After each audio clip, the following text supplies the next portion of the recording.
I dag skal det handle om den her, jeg lige har købt på Amazon. Craig Shelf Pin Jig. Og for lige at forklare, hvad det er kort, så er det simpelthen et stykke værktøj, en lille hjælper til træværkstedet. Det er simpelthen sådan, at når man bygger skabe, kabinetter, hvor der skal være hylder i, der laver man som regel, det gør man jo, huller i siderne af skabet, så man kan sætte sådan nogle små metaldutter i. Og jeg ved ikke, om I kan se, hvad der er her. Og det gør det noget nemmere at bruge den her, fordi den aligner simpelthen hullerne over for hinanden. Der sidder ligesom en lille jernstav, og den sætter du simpelthen i det første hul, du har boret ned i, så sidder den fast der, og så borer du simpelthen derudad med sådan et bor her. Og der sidder en lille jernring rundt om, så man selv kan bestemme, hvor dybt man skal bore. Sådan en dybt stop nærmest. Og der er ligesom sådan nogle hærdede stålringe sat i her, så boret det lige kan være der. Akkurat kan være der, ikke også? Det gør det noget nemmere at bore huller, og når du så har boret de 6 huller, så følger du din jig hen til det sidste hul, du har boret, og sætter den her i.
Den kostede omkring 300 kroner på Amazon med levering.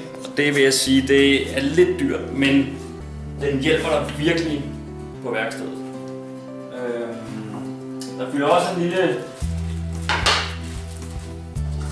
lille plastikdims med, som du kan skrue på i bunden, og så kan du, hvis du gerne vil, købe flere af de her og stack dem derudad, så du kan have x antal Craig jigs derudad.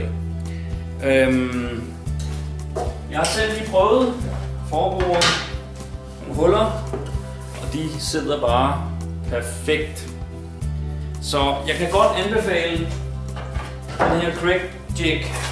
Craig, de laver mange forskellige ting, eller jigs til værkstedet, og jeg synes kvaliteten af det er godt. Det er amerikansk bygget. Og jeg synes simpelthen, at det fungerer godt indtil videre. Så den kan jeg godt anbefale. Det var vist det hele for i dag. Kan I have det godt. Hej.